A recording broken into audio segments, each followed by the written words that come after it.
Chapter 18. And after these things I saw another angel come down from heaven, having great power, and the earth was lightened with his glory.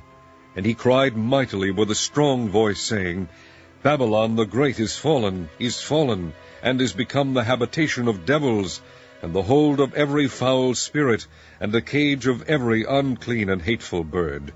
For all nations have drunk of the wine of the wrath of her fornication, and the kings of the earth have committed fornication with her, and the merchants of the earth are waxed rich through the abundance of her delicacies. And I heard another voice from heaven saying, Come out of her, my people, that ye be not partakers of her sins, and that ye receive not of her plagues. For her sins have reached unto heaven, and God hath remembered her iniquities. Reward her even as she rewarded you, and double unto her double according to her works. In the cup which she hath filled, fill to her double.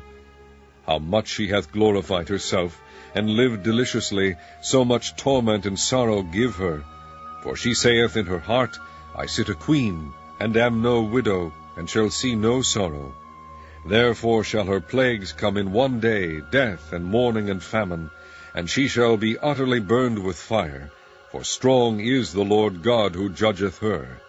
And the kings of the earth, who have committed fornication and lived deliciously with her, shall bewail her, and lament for her, when they shall see the smoke of her burning, standing afar off for the fear of her torment, saying, Alas, alas, that great city Babylon, that mighty city, for in 1 hour is thy judgment come.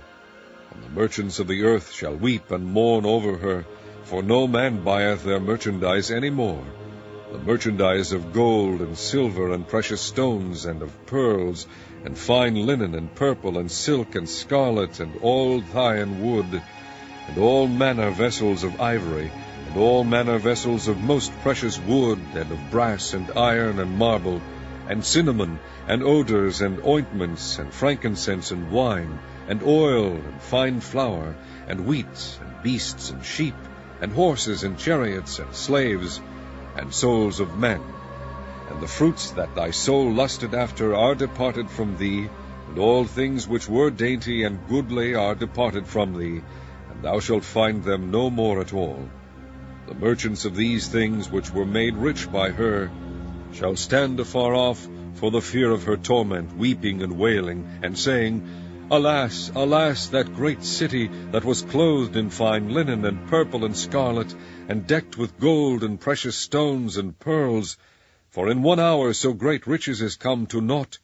And every shipmaster, and all the company, and ships, and sailors, and as many as trade by sea, stood afar off, and cried when they saw the smoke of her burning, saying, What city is like unto this great city?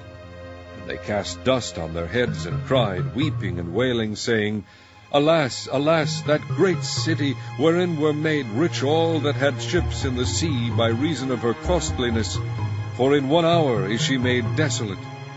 Rejoice over her, thou heaven, and ye holy apostles and prophets, for God hath avenged you on her. And the mighty angel took up a stone like a great millstone, and cast it into the sea, saying, Thus with violence shall that great city Babylon be thrown down, and shall be found no more at all. And the voice of harpers and musicians, and of pipers and trumpeters, shall be heard no more at all in thee, and no craftsman, of whatsoever craft he be, shall be found any more in thee. And the sound of a millstone shall be heard no more at all in thee. And the light of a candle shall shine no more at all in thee. And the voice of the bridegroom and of the bride shall be heard no more at all in thee. For thy merchants were the great men of the earth, for by thy sorceries were all nations deceived. And in her was found the blood of prophets, and of saints, and of all that were slain upon the earth.